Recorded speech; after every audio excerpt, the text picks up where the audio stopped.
바울에게는 한 가지 간절한 소망이 있었습니다.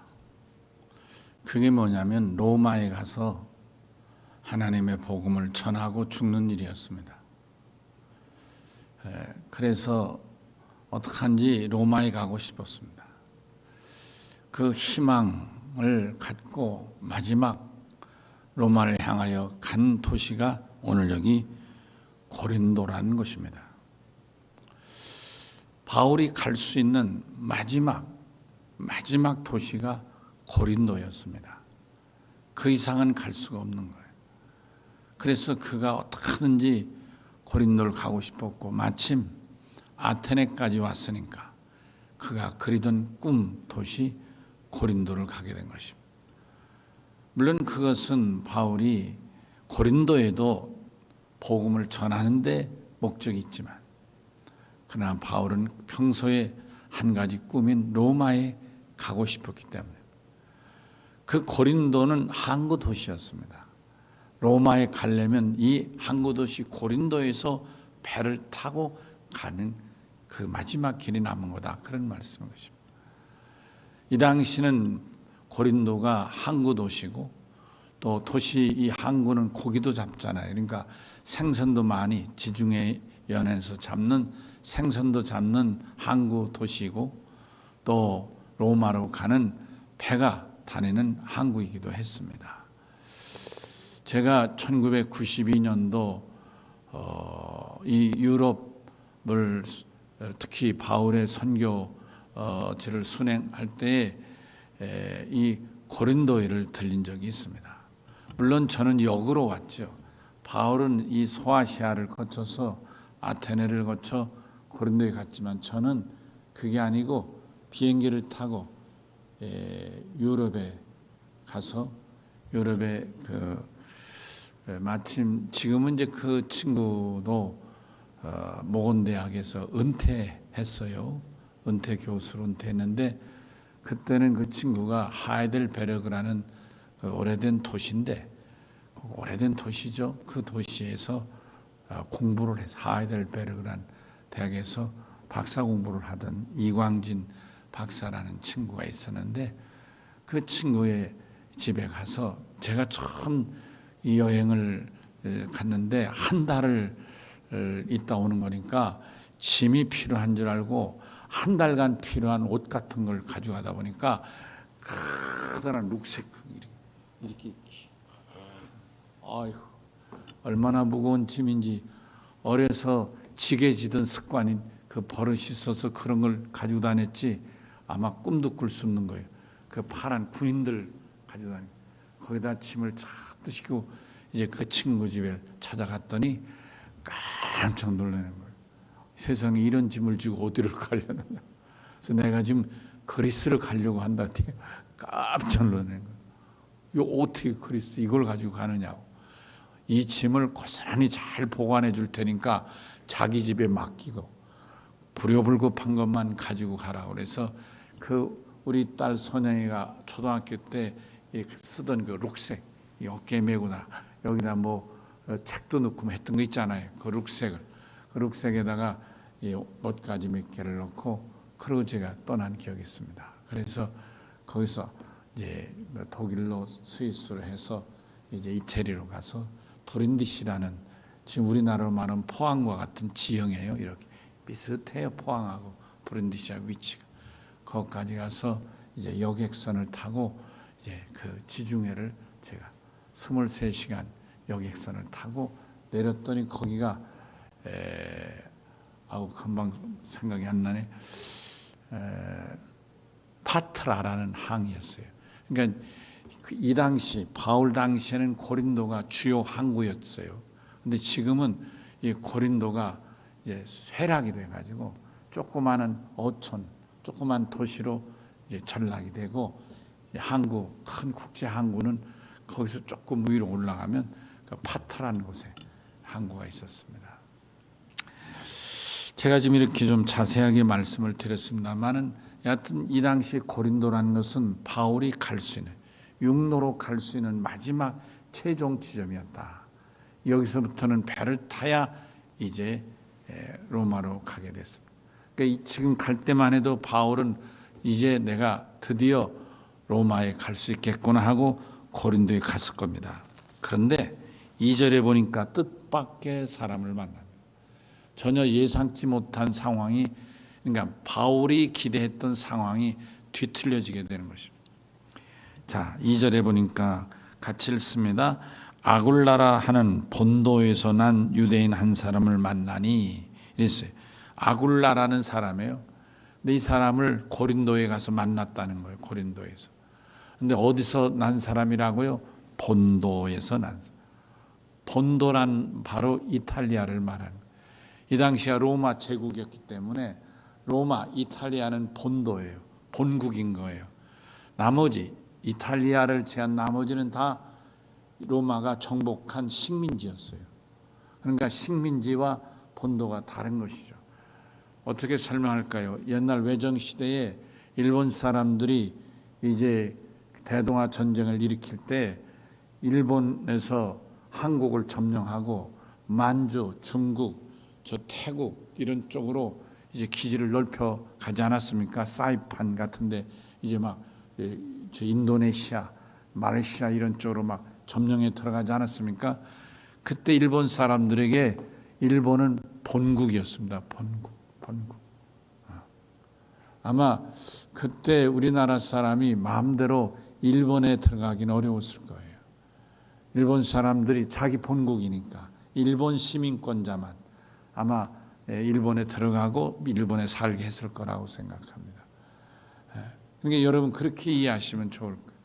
그 당시에 로마 제국은 이탈리아가 본국이니까 식민지 나라 사람이 이탈리아에 와서 살지 못해.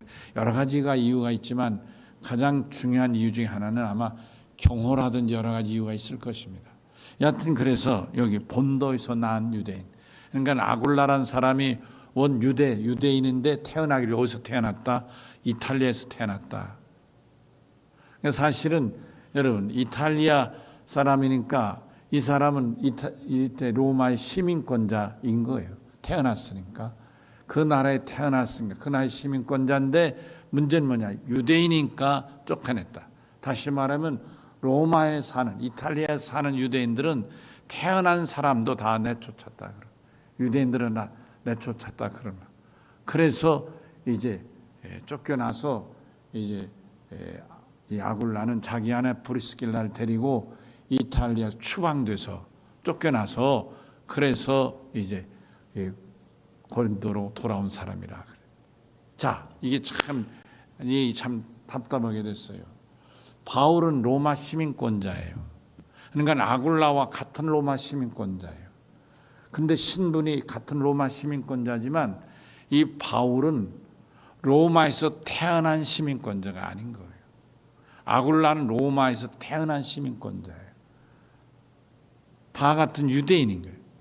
유대인인데 바울은 로마가 아닌 길리기아의 다소에서 태어난 로마 시민이고 아굴라는 로마에서 태어난 로마 시민인 거예요. 공통점은 유대인인 거예요.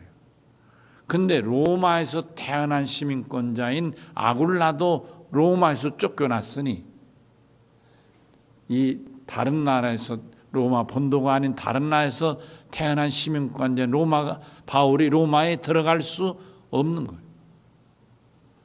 아멘이시죠? 바울이 들어갈 수 없는 거예요. 다시 말하면 유대인은 그가 어디에서 태어났든지 그 신분이 로마 시민이든 아니든 관계없이 이탈리아 땅은 밟을 수 없게 됐다. 그런 말. 그 칙령이 뭐예요? 글라우디아라는 이 황제가 이렇게 칙령을 내려서 다 유대인은 어디 있든지 관계없이 어디에 태어났든 관계없이 이탈리아를 다 떠나라고 칙령을 내려서 이렇게 떠나게 됐다. 그런 말씀. 여러분 어떠세요? 이런 상황을 아굴라를 만나서 알게 됐다. 그런 말이에요.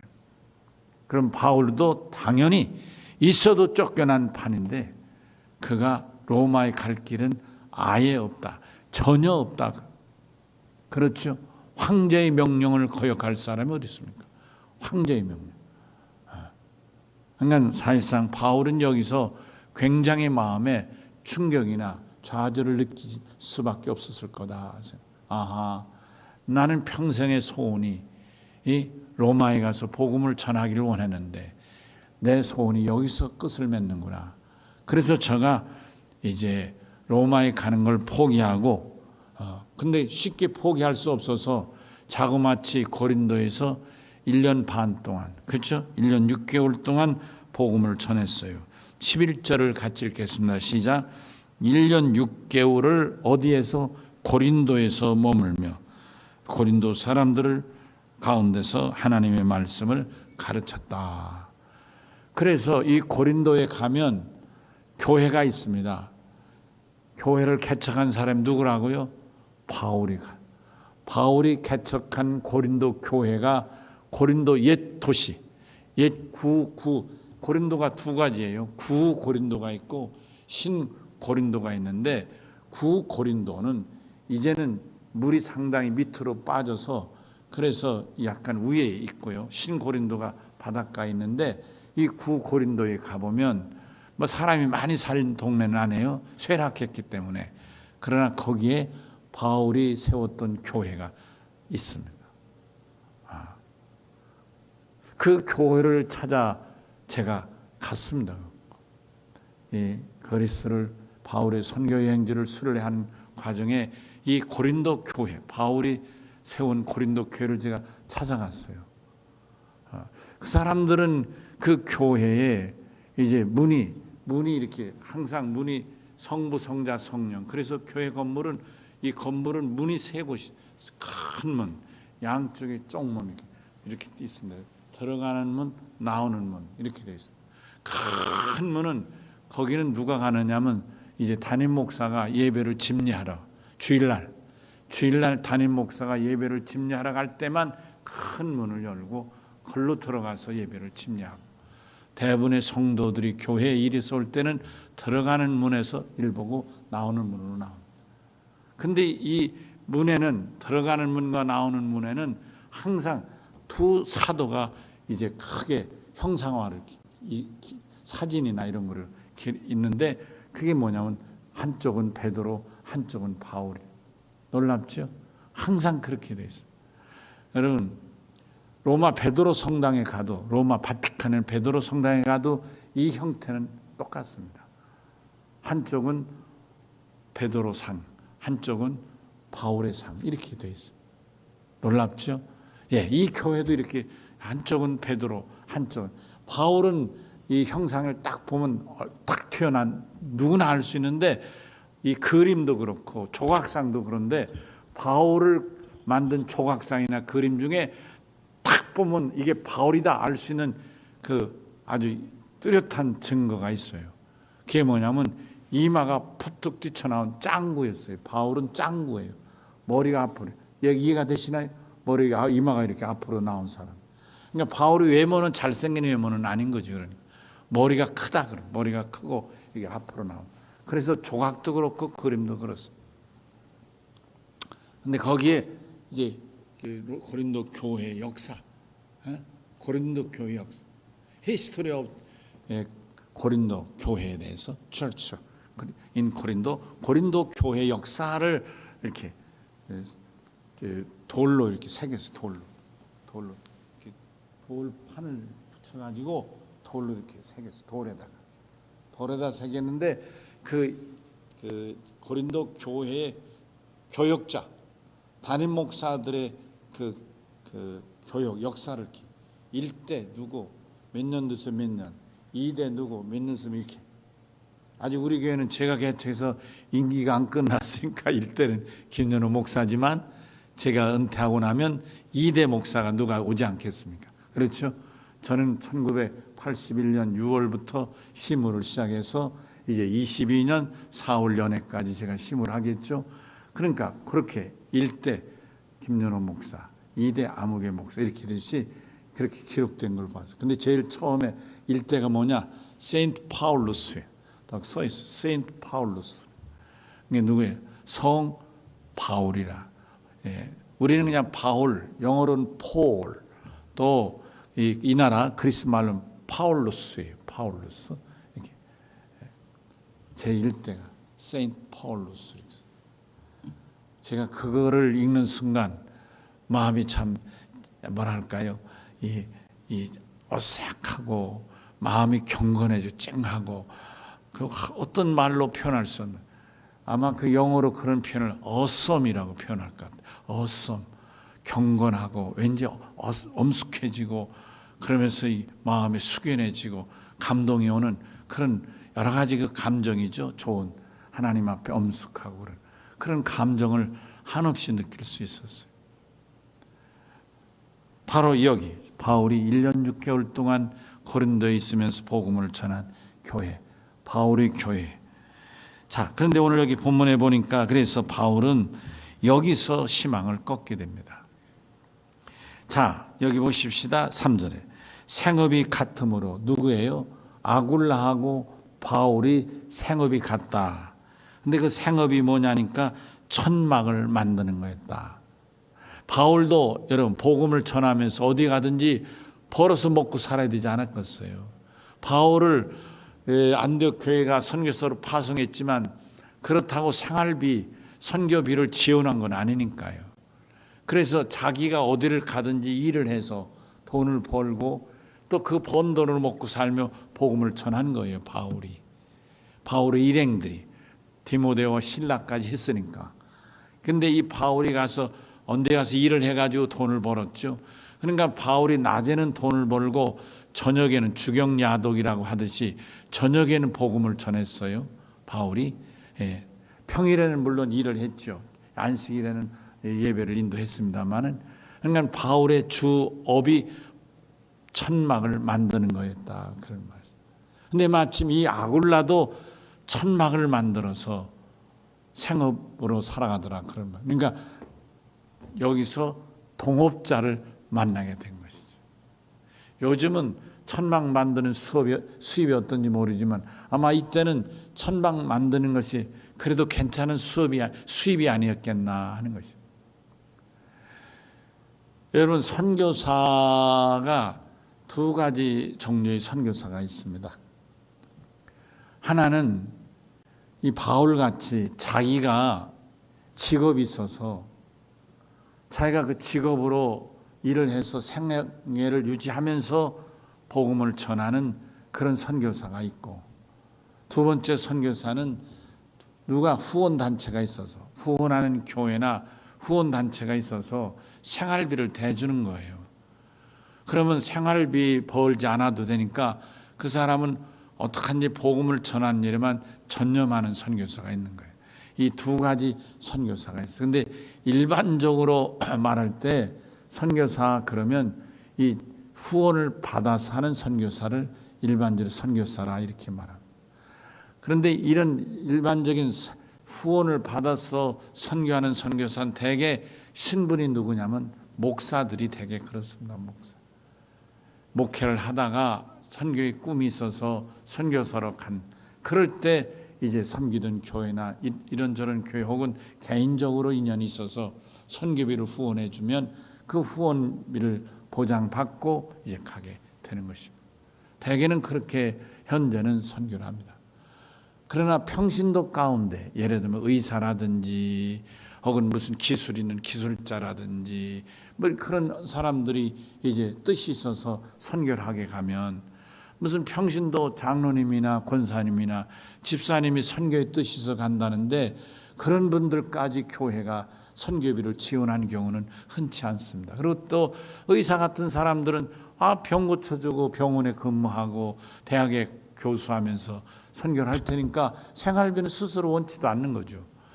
그러면 자기가 가서 직장에 있어서 생활하면서 복음을 전하는 경우가 있단 말이에요. 이 두 가지 선교사가 있는 거예요.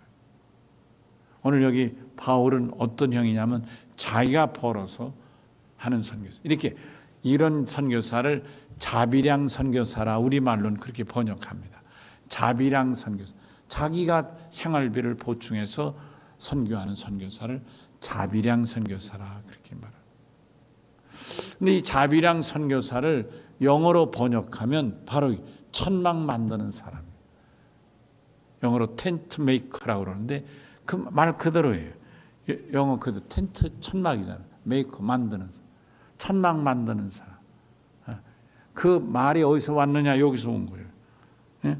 생업은 천막을 만드는 것이었더라. 요 말에서 자비랑 선교사의 단어인 영어 텐트 메이커란 단어가 여기서 출발하게 되는 거예요. 여러분들이 누구든 선교할 수 있어요. 근데 후원받지 않고 스스로 나가서 생활비를 벌면서 선교를 한다면 바로 그 사람이 자비랑 선교사고, 비록 바울같이 꼭 굳이 천막을 만들어서 수입을 받지 않아도 의사든지 뭐든지 하여튼 자기 자비량으로 가서 선교를 하는 사람들은 다 영어로 말하면 텐트 메이커다. 우리말로는 자비량 선교사다. 이 자비량 선교사의 제1대 자비량 선교사가 누구냐? 바로 바울이다. 그런 말씀. 아멘. 여러분, 우리가 선교사에 대해서 이왕 말이 나오는데 선교에 대해서는 우리가 참 귀한 하나님 앞에 사명입니다. 그러니까 선교는 나가서 복음을 전하는 사람이 선교자잖아요.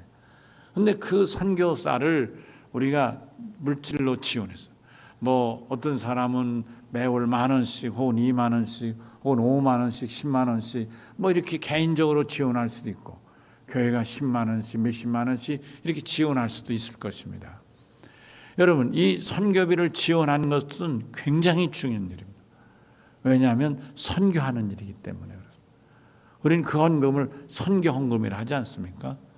선교사가 있는데 이 선교비로 지원하지 못하면 선교할 수가 없는 거예요. 선교사라고 다 기술 있는 거 아니잖아요. 다 의사이고 다 기술 있는 거 아니잖아요. 안 그렇습니까? 오직 복음을 전한 전문가, 다른 기술은 없어. 생계수단은 없어요. 그러나 복음을 전한 준비된 전문가란 말이에요. 그럼 그 사람을 보내서 복음을 전해야 되잖아요. 그래서 여러분, 선교학에서는 선교는 이 선교비를 후원하는 것도 중요한 선교로, 굳이 퍼센티지 말하면 50%로 말한다면 가서 몸으로 선교하는 게 50%, 그를 물질적으로 지원해서 헌금을 지원해서 선교하도록 하는 것이 50%. 그러니까 반이 선교사의 지원의 반이 곧 물질이다. 있어야 하니까요. 그렇지 않으면 못하니까요. 아멘. 여러분, 우리나라에 선교사들이 많이 와서 복음을 전해서 우리나라가 이렇게 기독교 국가가 됐어요. 그렇죠? 정말 감사하죠. 정말 감사하기 이를 데 없습니다. 근데 그 선교사들이 대개는 이렇게 두 종류로 들어왔는데, 초기 우리나라에 온 선교사들은 대개는 선교 후원비를 받고 들어온 선교사였어요. 우리나라의 선교사가 전문 선교사도 있고요. 어떤 선교사는 국가로부터 의사라든지 이렇게 초빙을 받아온 선교사도 있어요. 아시죠, 여러분? 광해원 같은데 의사로 이렇게 수고한 사람도 있잖아요.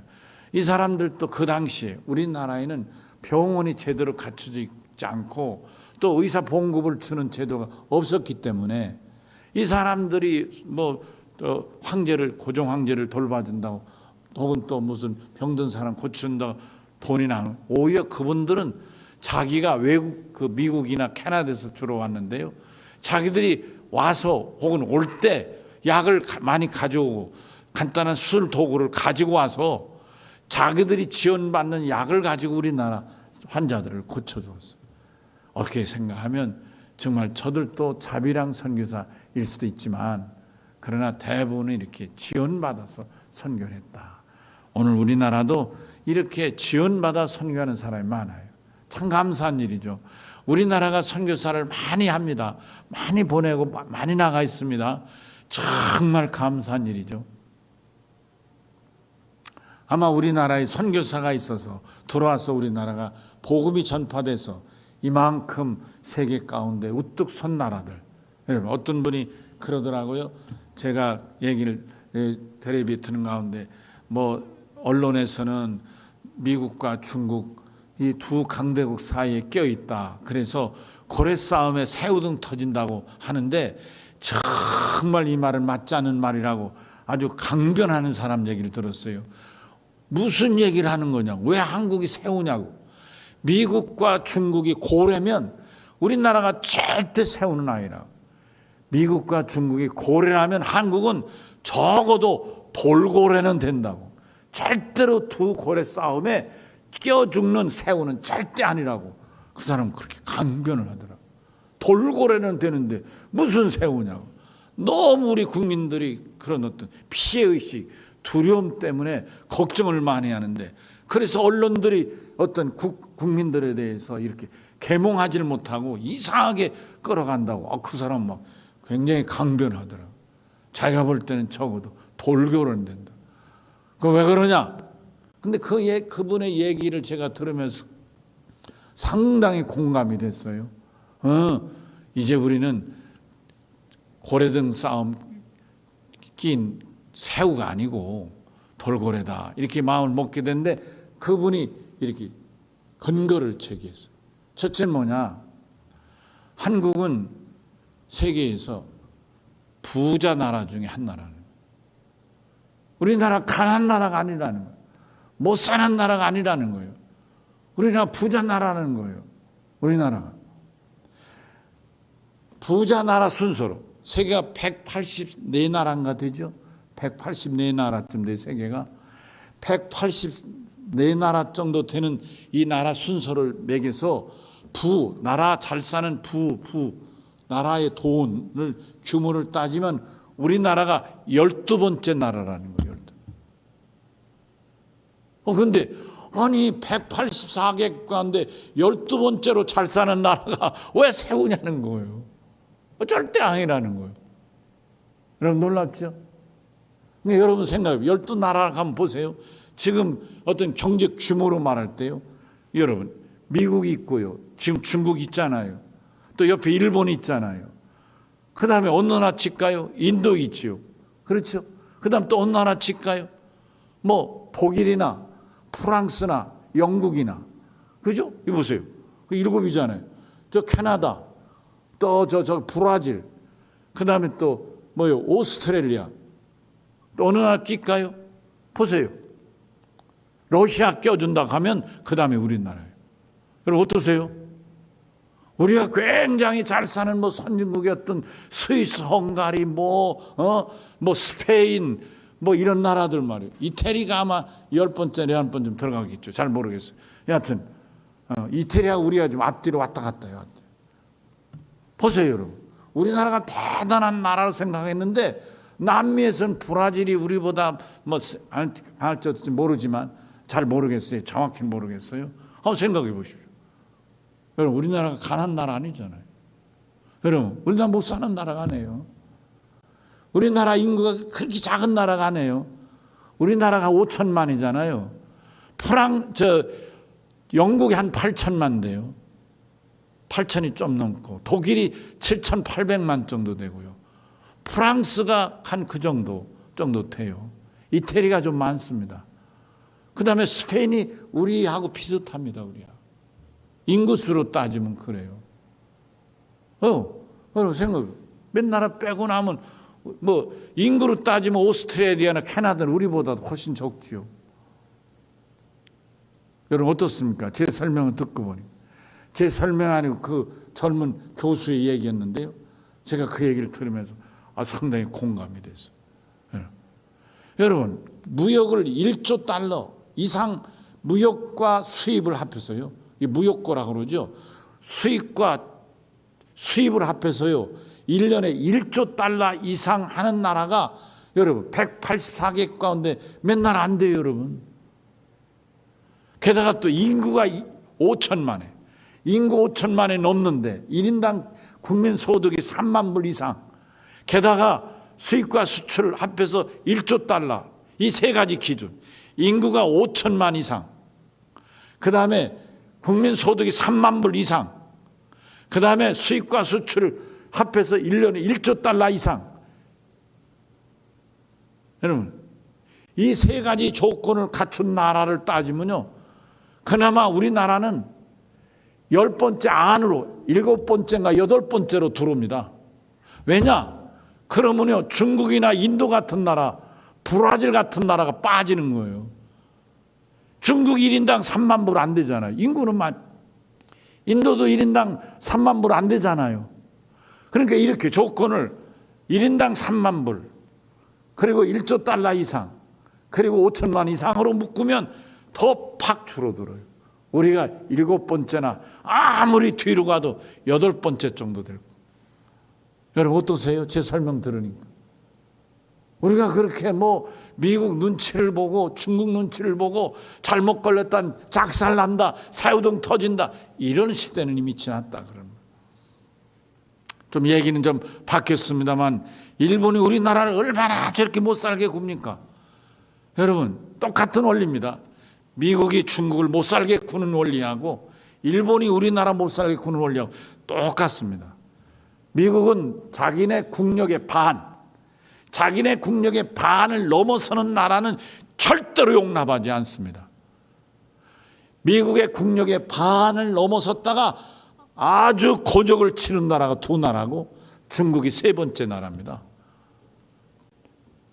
여러분 아시죠? 러시아가 중국하고, 여러분 아시죠? 옛날에 초강대국 그러면서 러시아 미소 막 그랬잖아요. 아시죠? 소련과 미국이 계속 했잖아요. 러시아가 박살났어요. 소비에트 연방이라는 나라가 싹 분해돼 버리고, 그리고 그 나라의 부도 팍 가라앉았어. 이제는 러시아가 미국을 상대로 할 수 있는 나라는 절대 안 되는 것입니다. 두 번째로 미국한테 박살난 나라가 일본입니다. 일본의 부가 미국의 50%를 막 넘어서려고, 그래서 여기 전 세계 여기저기 땅을 막 사면서 미국 땅도 많이 사들이고 막 했어요. 그래서 미국이 일본을 박살냈어요. 일본이 지금 미국의 반이 절대 안 됩니다. 그러는 사이에 중국이 인식도 하기 전에 훌쩍 미국 경제 반을 훌쩍 넘어서 버렸어요. 그래서 미국이 저렇게 정신을 차리고 야야 이거 이대로 안 되겠다 그러고 있죠. 그런데 일본이 우리나라 하고 있습니다. 이유가 뭔지 아세요? 일본이 두려워서 그래요. 일본의 국민의 생활 수준하고 여러분 놀라지 마세요. 일본 사람 한 사람이 생활하는 생활 수준, 일본에서 사는 생활 수준과 우리나라 사람이 우리나라에서 사는 생활 수준이 똑같습니다, 여러분. 여러분, 일본이 뭐 대단한 거로 여러분 생각할 필요 없는 거죠. 아시겠어요? 우리보다 조금 1인당 GNP는 높아요. 그러나 일본은 물가가 비싸잖아요. 그러니까 물가 비싼 일본에서 사는 일본 사람들 1인당 생활하는 생활의 수준이나 우리나라 물가가 조금 싸잖아요. 우리나라 그렇게 싼 나라는 아니지만, 그러나 우리나라 국민이 우리나라에서 사는 생활 수준과 일본 사람이 일본에서 사는 생활 수준이 똑같아요. 어떻습니까? 여러분, 우리나라가 대단한 나라가 됐어요. 그럼 일본이 우리보다 국력이 강해요. 그 이유는 인구 쪽수가 많아서 강한 거예요. 아시겠어요? 쪽수가 많아서 강한 거예요. 다른 게 아니고. 제가 지금 어떻게 여기까지 왔습니다만은 여러분 기억할 것은 우리가 하나님 앞에서 선교사 얘기하다 여기까지 왔는데 우리가 복을 받은 나라이면 틀림없습니다. 선교사가 많이 와서 여러분 캐나다 선교사, 미국 선교사, 또 뭐 북장로교 선교사, 남장로교 선교사, 또 북감리교회 선교사, 남감리교회 선교사. 여러분 우리나라도 감리 선교사 그 당시엔 둘로 이렇게 북장로교, 남장로교, 북감리교, 남 이렇게 감리교 나뉘어 있었어요. 지금은 다 통합이 됐어요. 좀 통합이 됐습니다만. 그래서 우리나라의 선교사가 많이 와서 예수를 믿었고 우리 조상들과 우리들이 열심히 하나님이 축복하신 줄로 믿습니다. 그러니까 우리도 열심히 선교사를 보내야 되겠죠. 여러분. 우리 교회가 이제 한 선교사를 파송을 못했지만 언젠가 우리 교회도 우리 교회가 전답하는 선교사를 세워서 파송할 수 있는 날이 올 수 있으면 좋겠습니다. 그럴 수 있기를 위해서 기도하십시다. 자, 계속해서 말씀을 보겠습니다. 여기 4절에 보니까 바울이 그래서 이 고린도에서 안식일마다 평소에는 천막을 짓고 천막을 만들어서 돈을 벌고 그리고 안식일마다 회당에서 강론에서 유대인과 헬라인, 여기 헬라인이라는 건 이 뭐죠? 이 그리스 이 지역에 다 헬라인이죠. 유대인과 이렇게 다 사실은 이방인이란 말이죠. 유대인과 이방인 이렇게 말하고 싶은데 여기가 이게 이방 고린도니까 그래서 유대인과 헬라인이라 이렇게 표현한 같은 의미가 있는 거예요. 유대인과 헬라인을 예수의 복음으로 권면했다 이렇게 말씀을 드릴 수가 있겠습니다. 사랑하는 성도들, 오늘 제가 여기까지 읽은 말씀으로 말씀을 마치겠습니다만은 바울의 이 간절한 이 로마에 가서 복음을 전하고자 하는 소원은 여기 고린도 여기서 끝나죠. 이제 2차 전교 여행을 마치고 다시 돌아갑니다만은 그러나 여러분, 하나님은 이런 바울을 그대로 두지 아니하시고 바울에게 바울도 생각지 못한 어느 누구도 생각지 못한 오직 하나님의 방법으로 바울을 로마에까지 보내서 복음을 전하게 하신다는 사실입니다. 여러분 놀라운 말씀이죠. 하나님의 길은 하늘에 있고 여러분과 우리 인생의 길은 땅에 있습니다. 아멘. 땅에서 걸어다니는 우리 인간이 하늘의 길을 연 하나님의 길을 누가 알 수 있겠습니까? 아무도 모릅니다. 바울은 아마 이런 하나님의 계획을 모르니까 아하, 여가 내 마지막인가. 이제 다음 주에 더 말씀드리겠습니다만은 나는 더 이상 로마에 갈 수 없는가 보다 하고 그 발길을 다시 되돌려 에베소로 돌아오고 말았지만 그러나 하나님은 이 바울의 간절함, 선교의 간절한 로마에까지 가서 복음을 전하고자 하는 이 간절함을 이때 딱 하나님은 기억하시고 당신의 계획대로 놀라운 방법, 어느 누구도 생각지 못한 전혀 다른 방법, 마치 하늘의 길로 하나님 인도하셔서 급기야 언젠가 반드시 바울을 로마에 보내시는 것을 깨닫게 되는 것입니다. 아멘. 사랑하는 성도 여러분, 오늘 우리가 기억하십시다. 우리는 내 삶을 내가 계획하고 내가 주관하고 준비한 대로 산다고 생각할 수 있습니다. 그러나 여러분 돌이켜보면 많은 경우에 내 계획대로 사라지지 않은 것을 발견하게 될 것입니다. 아멘. 여러분도 그런 삶이 있죠? 저도 그렇습니다. 저도 지금 생각해 보면 여러 가지 삶 속에 내 계획대로 살지 않았지만 그러나 하나는 분명합니다. 내 평생 한국을 떠나지 않고 한국에서 우리나라 한국 사람들에게 복음을 전할 꿈, 이 꿈을 가졌던 어렸던 꿈을 하나님이 저에게 이 꿈만은 변치 않고 저를 통해 이루지 않으셨는가 그런 생각 듭니다. 제가 이제 그 이민영 장로란 분이 계셨어요. 대구에서 제가 그분이 약사로 있을 때 내가 그 집에 이제 조문으로 일을 했습니다. 그래 그분 밑에서 저는 비록 일순간은 내가 조문이지만 난 반드시 공부해서 목사가 되리라 이런 꿈을 가졌어요.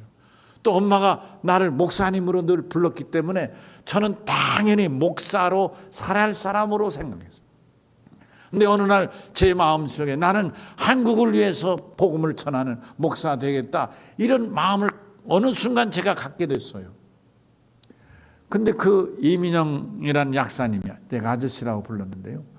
그분이 내가 군대를 마칠 때쯤에 저에게 한 서류를 주었어요. 그리고 말하길 윤호야 여기다 서명해. 그게 무슨 서류를 주는데 이게 뭐예요?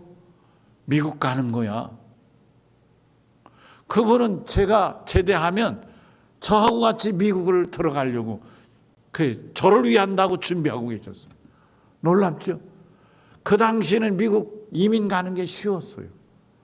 그래서 그분이 나를 데리고 이민 약국을 그만두고 그리고 그분 미국에 이민 가려고 다 준비를 했고 제가 군대를 제대하면 저하고 같이 이민 가려고 딱 서류를 준비하고 있었어요. 그래서 제가 다른 건 다 그분이 준비해 놨어요. 그래서 제가 이민 가는 서류에 동의서를 내가 서명을 하면 그거로 제출해서 출국하도록 이렇게 돼 있었던 서류였던 거예요. 제가 충격을 받았어요. 깜짝 놀랐어요. 고맙긴 하죠. 그렇지만 제가 언제부턴가 나는 한국의 목사가 되어야 되겠다, 그런 꿈을 꾸어왔기 때문에 제가 서명을 할 수 없었어요. 근데 서명을 안 했어요. 근데 와, 이 대구 말인데, 와, 이렇게 묻는 거예요. 아마 당신은 내가 되게 좋아할 줄 알았겠죠. 너무너무 좋아할 줄 알고 준비한 서류였어요. 근데 제가 그때 그런 얘기를 했어요. 나는 목사가 돼야 되는데요. 그래, 목사해. 미국 가서 너 신학해서 목사하면 되잖아. 뭐라고 해야죠, 제가? 또 머뭇거렸어요. 와, 또 물었어요. 나는 한국의 목사가 돼야 되는데요. 그랬더니 그분이 한참 머뭇거리더니, 그래, 그럼 할 수 없지. 그리고 서류를 접었어요. 여러분, 제가 한국에서 목회하는 목사로서는 일생을 살지만, 그러나 여러 가지 부분은 내 계획대로 아닌 다른 더 좋은 길로 하나님이 인도하셨음을 경험하 살아왔습니다. 저는 오늘 이 바울도 그렇습니다. 바울은 복음을 전하려고 어떡한지 로마에 가려고 했지만 갈 수가 없는 거예요. 그렇지만 하나님은 이 귀한 마음을 받으셔서, 나중에 알게 되겠지만 여러분 다 아는 일이지만 하나님의 방법으로 바울을 로마에 보내신다는 말씀. 황제 앞에 가서 당당하게 복음을 전할 수 있게 하셨다, 그런 말씀인 것입니다. 사랑하는 성도 여러분, 믿음의 꿈을 꾸고 복음의 사람이 되시면 하나님이 여러분의 삶을 책임지시고 인도해 주실 줄로 믿습니다. 기도하시겠습니다. 하나님 감사합니다. 하나님께서 오늘 바울이 고린도 교회를 세우고 복음을 전합니다. 이 말씀을 통해서 저희가 깊은 감동을 받습니다. 하나님, 저희들도 복음 전한 일에 소홀함이 없게 하여 주시고, 하나님 앞에 복음 위에 사는 일생 변치 않은 복음의 꿈을 품으며 살게 하여 주시고, 하나님이 기뻐 들어 쓰시는 종들이 될 수 있도록 축복해 주실 줄 믿습니다. 내 인생을 내가 사는 것 같지만 하나님이 내 인생을 주관하시고 하나님이 나를 통해 영광을 거두시는 줄로 믿습니다. 감사하고 예수님 이름으로 간절히 기도하옵나이다. 아멘.